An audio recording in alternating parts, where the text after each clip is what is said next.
मित्रों, इंद्रजाल को अक्सर लोग तांत्रिक विद्या, वशीकरण और जादू टोने से जोड़ते हैं। इंद्रजाल एक तरह से हमारे आंखों का भ्रम ही है, जिसे हमारा दिमाग पकड़ नहीं पाता है और फिर हम इसके असर में आ जाते हैं। आज के इस वीडियो में हम आपको इसी के बारे में बताएंगे, तो इस वीडियो को अंत तक जरूर देखें।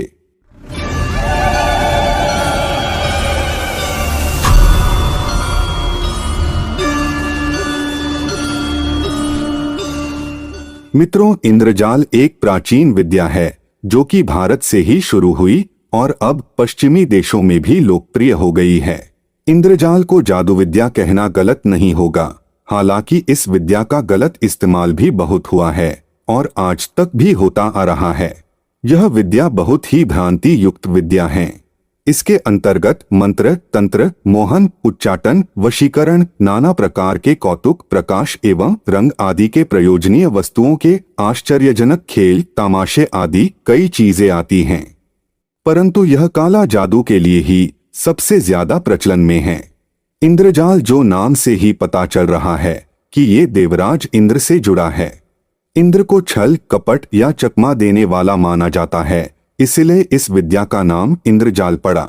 कहा जाता है कि यह विद्या रावण, मेघनाद व अन्य राक्षस इस विद्या के ज्ञाता थे।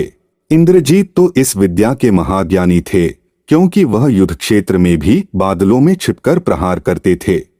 इंद्रजीत ने यह विद्या महादेव से सीखा था। इंद्रजीत को यह विद्या बहुत कठिन परिश्रम करने के पश्चात ही प्राप्त हो सका। मित्रों, यह एक भ्रम विद्या है।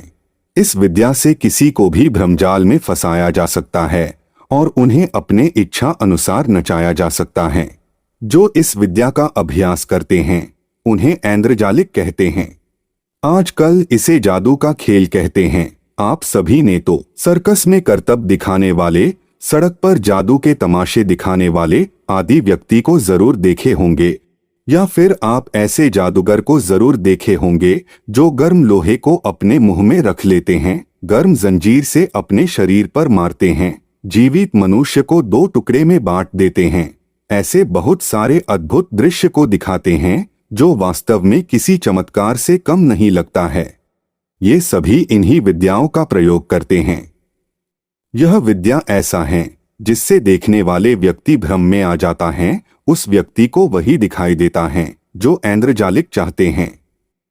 कुछ लोग इसका संबंध पौराणिक काल के युद्ध नीति से जोड़ते हैं। इसके अंतर्गत कोई राजा अपने दुश्मन को भ्रम में डालने के लिए इसका प्रयोग करते थे। कामंदक, जो चाणक्य का चेला था, उसने कहा कि पूरी सभा में अपनी बात को रख पाना और सभी को अपने तर्क के लिए राजी करना बहुत कठिन है।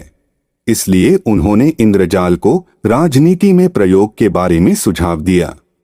उनके सुझाव के अनुसार कुछ ऐसा होना चाहिए जिससे दुश्मन की सेना में डर पैदा हो जाए, यानी कि अचानक आसमान में अंधेरा छा जाना, बहुत सारे ध्वज का उड़ना, मेघ का गर्जना, बारिश होना आदि जैसे भय उत्पन्न करने वाला प्रयोग।